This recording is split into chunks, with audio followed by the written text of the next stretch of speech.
სტრასბურგის სასამართლოში 20-21 ივნისის საქმის განხილვა დიდ პალატაში მიმდინარეობს. გასაჩივრებამდე ევროპულმა სასამართლომ დაადგინა, რომ საქართველოს კანონმდებლობა თავსებადია სტანდარტებთან. აღინიშნა, რომ სახელმწიფოს აქვს ლეგიტიმური უფლება გამოიყენოს სპეციალური საშუალებები, როდესაც ადგილი აქვს სამართალდამცველებსა და სახელმწიფო ორგანოებზე თავდასხმას. პოზიტიურად შეფასდა პროკურატურის მიერ გამოძიების დროულად დაწყება. არ დარღვეულა კონვენციის არც ერთი მუხლი, არსებით ნაწილში. სტრასბურგის სასამართლო ოპერაციის დაგეგმასთან დაკავშირებით ითხოვს გამოძიებას, რომელიც გიორგი გახარიას ეხება. შინაგან საქმეთა მინისტრი 2019 წელს სწორედ გახარია იყო.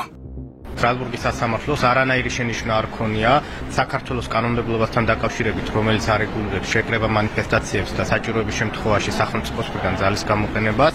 პირიქით, ევროპულმა სასამართლომ პირდაპირ აღნიშნა, რომ ისეთ შემთხვევებში, როდესაც ადგილი აქვს სამართალდამცავებზე და სახელმწიფო ინსტიტუტებზე თავდასხმას, სახელმწიფოს, რა თქმა უნდა, აქვს უფლება გამოიყენოს სპეციალური საშუალებები და ძალა. ასევე გადაწყვეტილებაში აღნიშნულია, რომ აღნიშნულ თემასთან დაკავშირებით პროკურატურამ დროულად დაიწყო საგამოძიებო მოქმედებები და ბევრი საგამოძიებო მოქმედება განხორციელდა. თომაზე უკვე დიდი პალატის წინაშე საქართველოს მთავრობა, რა თქმა უნდა, დაამტკიცებს იგივეს, რომ ჩვენი კანონმდებლობა არის ევროპულ კონვენციასთან შესაბამისობაში შეკრება მანიფესტაციებთან დაკავშირებით და ასევე ახლა უკვე დიდმა პალატამ რო აღნიშნოს, როდესაც სახელმწიფო ინსტიტუტებზე ხდება თავდასხმა, ესეთ რო ძალის გამოყენება არის ნამდვილად ნებადართული. დავაფიქსირებთ, რომ სახელმწიფოს აქვს მზაობა ეს მითითებები გაითვალისწინოს გამოძიების პროცესში.